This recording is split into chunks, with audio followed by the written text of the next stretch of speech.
ਸਤਿ ਸ਼੍ਰੀ ਅਕਾਲ, ਤੁਸੀਂ ਵੇਖ ਰਹੇ ਹੋ ਨਿਊਜ਼ 18 ਪੰਜਾਬ ਹਰਿਆਣਾ ਹਿਮਾਚਲ ਤੇ ਮੈਂ ਹਾਂ ਨਵਜੋਤ ਕੌਰ। ਤੇ ਲਗਾਤਾਰ ਨਿਊਜ਼ 18 ਤੁਹਾਨੂੰ ਪਲ ਦੀ ਅਪਡੇਟ ਮਿਲ ਰਹੀ ਹੈ ਕਿਸਾਨ ਮੋਰਚੇ ਨੂੰ ਲੈ ਕੇ, ਪਰ ਇਸ ਵਾਰ ਤੁਹਾਨੂੰ ਲੈ ਚੱਲਦੇ ਹਾਂ। ਇਸ ਵੇਲੇ ਬੀਜੇਪੀ ਦੀ ਪ੍ਰੈਸ ਕਾਨਫਰੰਸ ਚੱਲ ਰਹੀ ਹੈ ਔਰ ਭਾਰਤ ਬੰਦ ਦੇ ਕਾਲ ਤੋਂ ਠੀਕ ਇੱਕ ਦਿਨ ਪਹਿਲਾਂ ਬੀਜੇਪੀ ਵੱਲੋਂ ਪ੍ਰੈਸ ਕਾਨਫਰੰਸ ਕੀਤੀ ਜਾ ਰਹੀ ਹੈ ਔਰ ਇਸ ਪ੍ਰੈਸ ਕਾਨਫਰੰਸ ਦੇ ਵਿੱਚ ਕਾਨੂੰਨ ਮੰਤਰੀ ਰਵੀ ਸ਼ੰਕਰ ਪ੍ਰਸਾਦ ਖੁਦ ਪ੍ਰੈਸ ਬਰੀਫਿੰਗ ਕਰ ਰਹੇ ਨੇ। To enter in this area, there will not be any financial support from government of India to the state.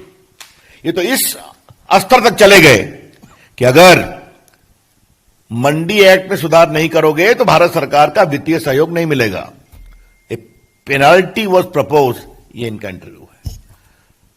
तो आदरणीय शरद पवार जी, आप तो बड़े अनुभवी नेता हैं, कई बार मुख्यमंत्री रहे हैं, कई बार मंत्री रहे हैं केंद्र में। आपके दोनों पत्र मैंने पढ़ दिए, आपका इंटरव्यू पढ़ दिया। रिफॉर्म के आप तो नरेंद्र मोदी सरकार से भी अधिक दावा करते रहे हैं और आज आप भी खड़े हो गए। तो इससे अगर शुद्ध राजनीतिक स्वार्थ की राजनीति अपना अस्तित्व बचाने के लिए कहा जाए तो कुछ अनुचित होगा क्या? I am giving you proper documentary evidence to show the utter duplicity of the opposition parties. सिर्फ अपना अस्तित्व बचाने के लिए नरेंद्र मोदी जी का विरोध करना है, भले किसान संगठन कहें कि आप मत आइए। आज मैंने सुना है श्रीमान अखिलेश यादव भी मैदान में कूद गए, तो मैं उनको बड़ी विनम्रता से याद कराऊंगा। Akhilesh ji, agriculture standing committee की रिपोर्ट आई है, उसमें आपके आदरणीय पिताजी मुलायम सिंह यादव भी मेंबर हैं और मैं ऐसा मानता हूं कि अभी वो समाजवादी पार्टी के नीतियों की आखिरी आवाज है, क्योंकि बड़े नेता हैं। उन्होंने भी बहुत साफ साफ कहा है उस रिपोर्ट में कि यह बहुत जरूरी है कि किसानों को मंडियों के चंगुल से मुक्त किया जाए। उसमें बाकी लोगों ने भी कहा है, अकाली के लोगों ने भी कहा है, और समाजवादी पार्टी हो या शिवसेना हो, जब सदन में बहस चल रही थी इन्होंने इसका समर्थन भी किया, सुधार करने की बात की, कुछ सावधानी खाली बात की, लेकिन इन प्रिंसिपल समर्थन किया था। ये सब रिकॉर्ड पर है, मुझे आपको बताने की जरूरत नहीं है। अब जरा मैं कांग्रेस पार्टी की सरकार के समय जो प्लानिंग कमीशन का एक रिकमेंडेशन आया था वो मैं आपको जरा पढ़ना चाहता हूं।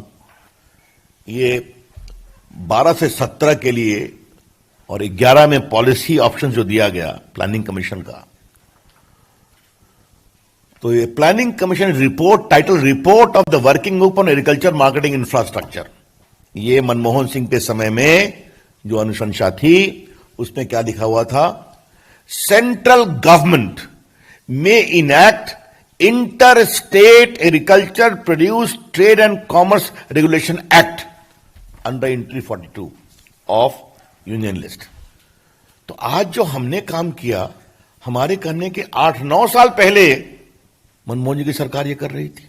2005 में शरद पवार बोल रहे थे, और ये बात देश के सामने बताना जरूरी है कि जिस समय शरद पवार ये बोल रहे थे 2005 में कि अगर आप सुधार नहीं करोगे तो हम वित्तीय सहयोग देना बंद करेंगे, उस समय मनमोहन सिंह की सरकार का समर्थन कौन कौन कर रहे थे? मुलायम सिंह यादव जी की party, RJD, CPI, CPM, TDP और बाकी सभी।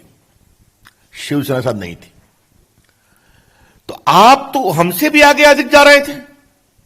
तो फिर मैं कहूंगा कि ये जो आपका दोहरा चरित्र है शर्मनाक, कि अपने राजनीतिक अस्तित्व को बचाने के लिए भले ही किसान के नेता आपको नहीं बुलाते हों, लेकिन आप किसी भी सीमा तक जाने को तैयार हैं। ये देश के सामने आना जरूरी है। अब जब हम कॉन्ट्रैक्ट फार्मिंग के बारे में एक विषय आपको बताना चाहते हैं, और वो ये है कि इसका भी रिकमेंडेशन 2007 से 12 में मनमोहन सिंह की सरकार के समय हुआ था। और आपकी जानकारी के लिए मैं बता दूं कि कहां कहां मॉडल कॉन्ट्रैक्ट एक्ट लागू हुआ कॉन्ट्रैक्ट फार्मिंग का। आंध्र प्रदेश, आसाम, छत्तीसगढ़, गोवा, गुजरात, हरियाणा उस समय कांग्रेसी स्टेट था, आसाम उस समय कांग्रेसी स्टेट था, हिमाचल प्रदेश, झारखंड, कर्नाटका 2003 में कांग्रेस स्टेट था, महाराष्ट्र 2006 एनसीपी और इंडियन नेशनल कांग्रेस की सरकार थी, मध्य प्रदेश 2003 दिग्विजय सिंह की सरकार थी, मिजोरम, नागालैंड, उड़ीसा 2006 बीजेडी, राजस्थान, सिक्किम, तेलंगाना। तो इन सबों ने किसानों के लिए अधिक अवसर जुटाने के लिए, उनकी इनकम को बढ़ाने के लिए यह कॉन्ट्रैक्ट एक्ट का निर्णय किया। तो मित्रों, हां, एक सज्जन और हैं जिनके बारे में मुझे कहना है। मैं सामान्यतः टिप्पणी नहीं करता हूं, लेकिन हमारे प्रधानमंत्री पर वो इतनी टिप्पणी कर रहे हैं तो मुझे उनके बारे में टिप्पणी करनी पड़ेगी। श्रीमान योगेंद्र यादव के बारे में, हाँ, वो भी खड़े हैं। उनकी पार्टी का क्या वजूद है मैं उस पर चर्चा नहीं करूंगा, लेकिन देखिए 3 साल हमारी सरकार के पूरे हुए तो उनका स्वराज अभियान का ट्वीट देखिए। मोदी सरकार washes its hands of APMC act, cite its as a state subject. तो उस समय अगर कहा गया कि एग्रीकल्चर मंडी एक्ट जो है वो राज्यों का विषय है, उनको सुधार करना है, करना चाहिए, तो ये कह रहे हैं आप क्यों नहीं करते हैं। तो जिस समय हम कर रहे हैं व्यापक चर्चा करके, तो आप उसका विरोध कर रहे हैं। तो ये आपके सामने आना चाहिए। आ रहा हूं। अब जब पता नहीं योगेंद्र जी के बाद केजरीवाल जी का नाम लेना ठीक है कि नहीं, लेकिन मुझे लगता है कि मैं ले लूं और ये विषय मैं आपके सामने रख दूं कि जो नया कानून बना है तो इसको 23 नवंबर 2020 को क्षमा करें, अरविंद केजरीवाल जी की सरकार ने दिल्ली में नोटिफाई करके, गजट करके इंप्लीमेंट कर दिया है।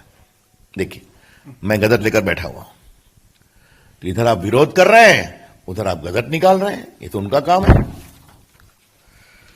तो मैंने आपको विस्तार से बता दिया कि यूपीए सरकार के 10 साल में किसानों के सुधार पर मोदी सरकार के बराबर नहीं, कई बार तो कहा कि हम पेनाल्टी लगाएंगे अगर आप सुधार नहीं करेंगे। तब शरद पवार जी ने पत्र लिखा, मनमोहन सिंह प्रधानमंत्री है, प्लानिंग कमीशन ने पूरा विस्तृत पॉलिसी निर्देश दिया, उसको मालूम किया, कई कांग्रेस सरकार ने इंप्लीमेंट किया। राहुल गांधी ने स्पष्ट कहा 2019 में कि हम मंडी एक्ट को रिपील करेंगे और हम किसानों के लिए पूरे अवसर पैदा करेंगे। तो आप करें तो देश किसानों का कल्याण, हम उसको तरीके से करें बातचीत करके, तो आप सड़कों पे आते हैं। ये हैं डबल स्टैंडर्ड्स। हम इसका जबरदस्त विरोध करते हैं। किसान कुछ निहित स्वार्थों के चंगुल में फंसा हुआ है। हम चाहते हैं देश के छोटे मंझोले किसानों को अपने उत्पाद के लिए नए नए अवसर मिलने चाहिए। और कुछ मैं क्लैरिफाई कर दूं, क्योंकि मैं देश का कानून मंत्री भी हूं, किसानों की जमीन न बिकेगी, न लीज पर ली जाएगी, न बंधक होगी।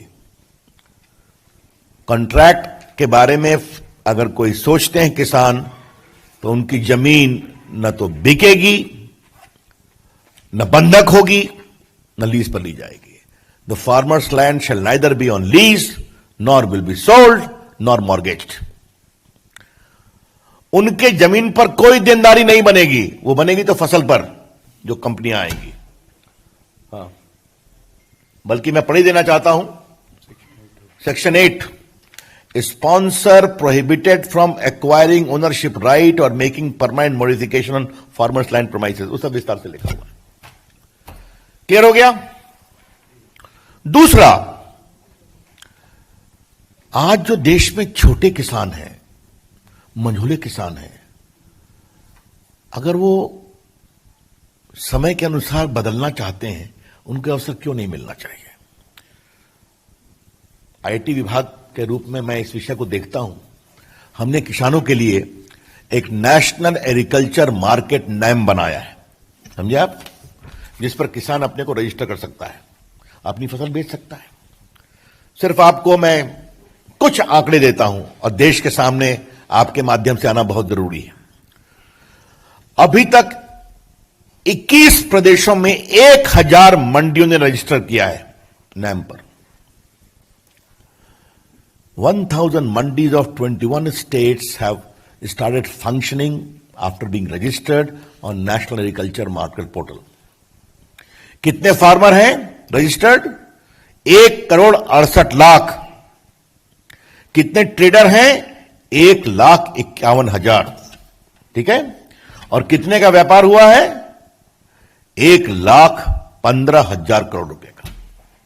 तो आपने देखा, हमने किसानों को एक डिजिटल मंडी दी तो देश के तमाम मंडियां जुटी 1021 प्रदेशों में, 1,68,00,000 किसान जुटे और 1,15,000 का व्यापार किया है। आप अवसर देते हैं तो इस तरह से किसान उस अवसर के अनुसार अपनी इनकम को बढ़ाने के लिए और नए नए अवसर खोजता है। मैं सिर्फ आपको एक बात और बता के अपनी बात समाप्त करूंगा, बाकी तो सारे विषय आ गए हैं। ये हमने सिर्फ आपको 2 चीज मैं बता दूं। इस कानून के पारित होने के बाद भी हमने खरीफ में जो फसल होती है उसमें 6 फसलों के भुगतान के लिए हमने, और रब्बी में भी न्यूनतम बिल में वृद्धि की है। और ये चर्चा मैंने बाद में कई बार ट्वीट भी की है, शायद पीयूष जी ने भी किया है, लेकिन यहां आपको बताना जरूरी है कि अभी नवंबर के अंत तक धान के पैडी प्रोक्योरमेंट 318 लाख टन हुआ है, 60,000 करोड़ रुपए का। पैडी का प्रोक्योरमेंट जिसके एमएसपी आती है वो 318 लाख टन हुआ है।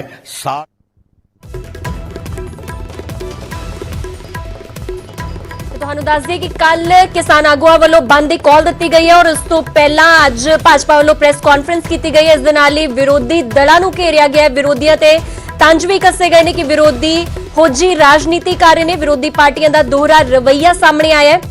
ਤਾਂ ਤੁਸੀਂ ਸੁਣ ਰਹੇ ਸੀ यूनियन दे कानून बारी मंत्री रवि शंकर प्रसाद नूं जो ये गल कह रहे हैं कि विरोधी पार्टियां इस वेले सियासत कर रही ने और उन्होंने दोहरा रवैया सामने आया है। इस दे नाल ही शरद पवार दे वो लैटर का भी जिक्र कर रहे हैं जो कि जो शरद पवार खुद खेतीबाड़ी मंत्री सी ते उन्हां वल्लों तमाम सूबे के मुख मंत्रियों नूं लिखे गए सी और कुछ अजिहे ही खेतीबाड़ी बारे प्रस्ताव उन्हां वल्लों रखे गए सी। तां विरोधियां ते लगातार हुण तंज कसदे नजर आ रहे हैं। और तुसीं सुन रहे सी रवि शंकर प्रसाद नूं जो कि यूनियन लॉ मिनिस्टर ने।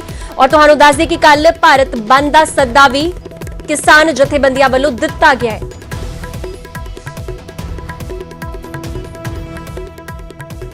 तो लगातार हर